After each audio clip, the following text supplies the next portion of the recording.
नमस्कार शेतकरी मित्रांनो.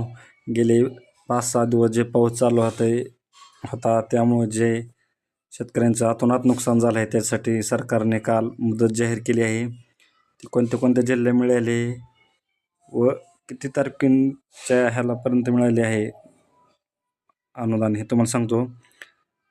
वाचून दाखवतो और सगळ्या माहिती सांगतो. राज्यात विविध जिल्ह्यात झालेल्या जून, जुलै, ऑगस्ट या महिन्यात पडलेल्या पावसामुळे मिळालेला हा JR आहे. अतिवृष्टी, पूर व चक्रीवादळाच्या वाऱ्यासारख्या नैसर्गिक आपत्तीमुळे शेती पिकांचे नुकसान झाल्यास पुढील हंगामामध्ये उपयोगी पडावे याकरिता शेतकऱ्यांना विविध अनुदान स्वरूपात देण्यात आलेला आहे. शासन निर्णय आहे हा. जून 2025 ते ऑगस्ट 25 या कालावधीत ज्या ठिकाणी अतिवृष्टी झाली आहे त्या ठिकाणी हे 1,300 कोटी रुपये मिळणार आहेत. जून 2025 ते यामध्ये या शासन निर्णयासोबत जोडलेल्या पत्रकात दर्शविल्याने उपलब्ध तरतुदीमधून अथवा आवश्यकतेनुसार पूर्वनियोजनाचे करून घेणे. 11 यांनी हा निधी वितरित करावा. अनुक्रमांक 1 येथे नमूद 24/1/23 अन्वये सूचित केल्यानुसार DBT पोर्टल मार्फत आपल्याला सगळ्या रक्कम येणार आहे. डायरेक्ट DBT मार्फत जसे PM किसान चे अनुदान येते त्याप्रमाणे येणार आहे.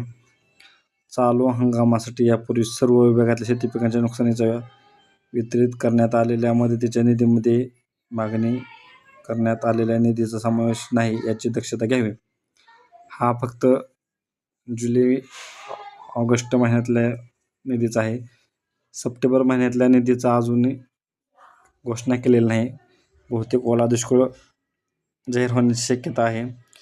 तुम्हाला आता मी जिल्ह्याची यादी वाचून दाखवतो. खालीलप्रमाणे तुम्हाला जिल्ह्याची यादी आहे. ज्यांनी माझ्या चॅनल सबस्क्राईब केलं नाही त्यांनी सबस्क्राईब करून घ्या. आता विभागानुसार सांगतो तुम्हाला. अमरावती जिल्हा, आपला अमरावती विभाग त्यात अमरावती, अकोला,